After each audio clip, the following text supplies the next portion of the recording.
يا صباح الفل على أجمل متابعين. الأول بعتذر على صوتي لأن أنا تعبانة، بس صاحبة القصة ألحت عليا إن أنا أنزلها عشان عايزة تسمعها يعني لحد معين هتعرفوا بقى القصة وأنا بحكيها لكم.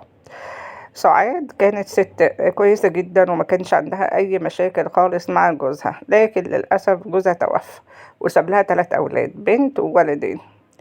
ربِّتهم وكانت بتربيهم كويس أوي، هي كانت موظفة، بس طبعًا ما كانتش قادرة تربيتهم لوحدها، لأن أنتم عارفين الموظفين مرتباتهم قليلة جدًا، وجوزها كان رجل أعمال ما سابلهاش لا فلوس، وهو سبب وفاته يا عيني كان برضه أزمة مالية وما قدرش يتحمل، جات له سكتة قلبية. المهم فما سابلهاش حاجة وما لهوش معاش، وهي ما فيش غير وظيفتها، وظيفتها طبعًا ما تقدرش تكفّي 3 أولاد أبدًا. لحد ما اتعرّفت على حد كويس جدًا، كان صاحب جوزها وكان رجل أعمال برضه ومبسوط ماديًا أوي. عرض عليها الجواز وهي وافقت علشان تربي ولادها. البنت ساعتها كانت صغيرة ما كانتش كبيرة، يعني عندها حوالي 9 سنين. اتفقوا على الجواز رغم ان هو متجوز وعنده اولاد وبنات برضه، فقال لها نتجوز في السر بس كل طلبات اولادك مجابة يعني. هو اخدها على قصة حب وهي كانت بتحبه جدا، يعني هم عرفوا بعض وحبوا بعض قوي وهو حبها جدا، بس قال لها انا ما اقدرش اخسر مراتي وولادي. خلاص تمام مفيش مشكلة. قالت له انا موافقة واستحالة اقول لمراتك، لان هي تعرف مراته معرفة شخصية وكانوا بيتقابلوا سوا قبل ما جوزها يتوفى يعني. المهم بدأ إن هو يحضّر للجواز، جاب لها شقة، قال لها مش هاسكن عندِك لإن ممكن يعني مراتي تشوفني والّا حاجة، لإن هي أوقات ساعات يعني تروح لها تودّي لها حاجات كده، لإنها صعبانة عليها بتربي 3 أيتام، فساعات فجأة كده تلاقي مراته جاية لها وجايبة لها حاجات من غير اتصال، فقالت لأ، قال لها: "لأ مش هينفع السكن عندِك، هيبقى خطر عليَّ، تعالي هنسكنه في حتة تانية." اشترى لها شقة تمليك بس باسمه. واتجوزها وربى عيالها مما يرضي الله، وكان كويس معاها جدًا، جدًا، وساعتها كانوا هُم الاتنين صغيرين في السن شوية، يعني مش كبار ولا صغيرين، في التلاتينات هي وهو كان في الأربعينات. فالمهم تمِّت الجوازة وما فيش أي مشكلة، كان بيعامل ولادها حلو جدًا وما كانش بيبات عندها طبعًا عشان مراته، لكن معظم الوقت كان بيروح لها، وساعات كان يقول عندي سفرية ويروح يقعد عندها، وهي تودّي ولادها عند مامتها، لحد ما حصل مشكلة كبيرة بينه وبين مراته وطلّق مراته. لمّا طلّق مراته بدأ إن هو يقعد معاها بقى إقامة كاملة. هي بقى حصلت المشكلة، لمّا كان بييجي زيارات وكده كان يجيب فاكهة وأكل وحلويات وما أعرفش إيه وفلوس بالهبل يدّيها لهم، ما كانش محسسهم بحاجة وما كانش بيبقى في مشاكل. أول ما بدأ يقعد معاها بدأت المشاكل، وبدأ إن هو كمان يعتمد على ولاده، ولاده بقى رجالة كبار، بقى يعتمد عليهم في الشغل وما بقاش هو يروح، وهُم شِبه إن هُم يعني استغنوا عنه، قالوا له خلّيك أنت يا بابا وإحنا هنشيله الشغل يعني. شالوا الشغل بالفعل وهو قعد معاها، بدأ بقى إن هو يضعف جنسيًا، يعني كبر بقى في السن شوية وبدأ إن هو يضعف جنسيًا، وهو جاله السُكّر كمان، فالسُكّر أثّر عليه.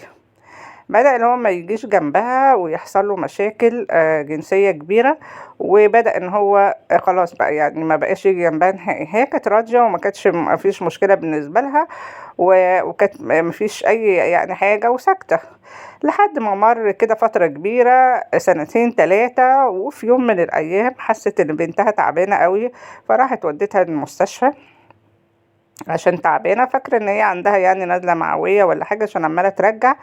الدكتور قال لها أنا شاكك في حاجة، نعمل سونار، حوّلها على قسم النسا، راحت قسم النسا عملوا لها سونار قالوا لها بنتِك حامل في التالت. إزاي حامل في التالت؟ جالها انهيار، راحت طبعًا تجري على مين؟ على جوزها، الحقني أنا هاموت، أنا هاعمل، أنا خايفة أقول لاخواتها يقتلوها. جوزها بقى مذهول، طب منين، طب ما اعرفش ايه، فضل يزعق للبنت ويعنفها، والبنت ساكته وتبص له وساكته. الام نظرات البنت لجوزها مش عاجباها خالص.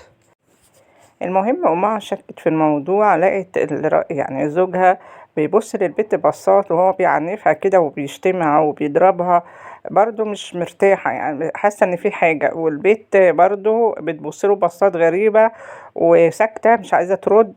المهم امها اخدتها بقى بعد ما هو مشي، نزل راح يجيب لهم حاجات او حاجة زي كده، فقالت لها قولي لي بصراحه مين اللي عمل فيكي كده. البنت مش عايزه تتكلم خالص، مش عايزه تقول مين. امها كانت عاقله قوي وما كانتش يعني زي الامهات بقى التانية اللي هي اخدتها بقى وموتتها من الضرب وخلت اخواتها يذبحوها ولا الكلام اللي احنا بنسمعوه ده، لا خالص. هي عايزه توصل وتعرف مين اللي عمل فيها كده، ومن غير ما هي تحس هي حاسه ان هي شريكه معاها في الذنب. يعني هي بتقول لها انا شريكه معاكي، ان انا ما حسيتش بكل ده غير وانت حامل، فانا كمان ذنبي زي ذنبك بالظبط، يعني انا شريكه معاكي، فاحنا الاتنين هنتعاقبوا، بس احنا اتعاقبنا خلاص.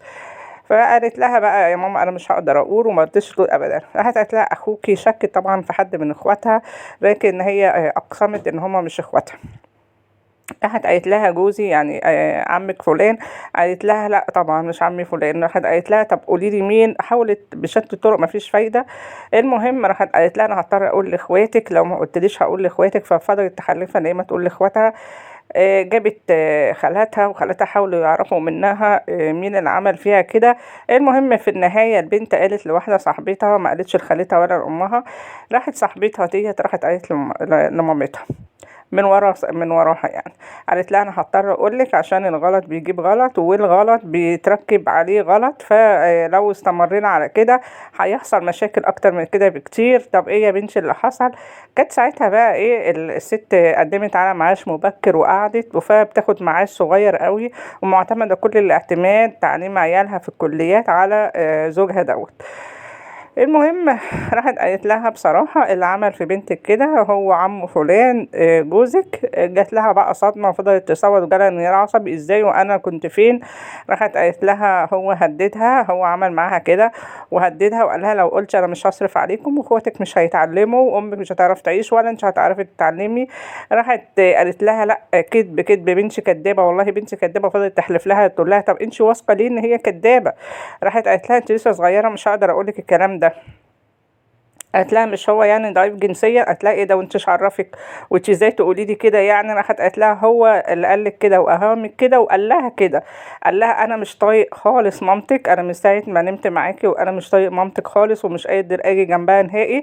وانا هقول لها ان انا ضعيف جنسيا وان انا ضعفت وكده، وهقول لها ان انا جالي مرض سكر، ف يعني علشان ما نمشي معاها تاني. وبالفعل هو عمل كده والست صدقته، علشان كده مستبعدها تماما ان هو يكون هو. يعني قالت اخواتها وبعد كده شكت فيه يعني برضه، بس برضه يعني مش شاكه فيه قوي، لان هي طبعا عارفه ان هو ايه ضعيف جنسيا. المهم صدقت بقى البنت ساعتها لما قالت لها كده، لان هو فعلا قايل لها كده، وفعلا بقاله فتره كبيره قوي سنتين ولا حاجه ما بيجيش جنبها. راحت واخده بنتها وراح على اسم البوليس على طول. قالت لها ان شاء الله نجوعه ما تخافيش مش هنعمل. قالت لها انا هو دخل عليا، حكت لها بقى. قالت لها اول مره دخل عليا وراح فضل يطبطب عليا وكده، وكان سيف وكنت قاعده براحتي. قلت له عمو معلش اطلع دلوقتي لغايه ما البس. قال لها تلبسي ليه انا زي ابوكي؟ فضل يحسس على اماكن حساسه. ولما جيت اصوت كتم نفسي وقال لي والله لو اتنفستي هطلع امك واخواتك مش هيتعلموا، وهددني. وبرضو انا عفرت قلت له لا طبعا. راح كاتم بقي واغتصبني غصب عني، وما كانش لسه في حد في البيت، انا كنت هستغيث بالجيران. فقد لي عذريتي. راحت واخداها على طول وراحت راح على القسم وعملت فيه محضر. والاسم طبعا بعت له، كانت فضيحه قدام مراته، قدام طليقته بقى، كانت طليقته قدام ولاده، فضيحه كبيره جدا ويستاهلها طبعا. والتحقيقات شغاله دلوقتي، والست ندمانه ندم عمرها اللي هي سابت له الثقه العاميه ديت على اساس ان هو كده. يعني ما فيهوش للنساء يا جماعه. لما يبقى عندك بنت وانت متجوزه حد، بالله عليكي ما تسيبهاش معاه ابدا، اوعي تسيبيها معاه ولا تديله الثقه.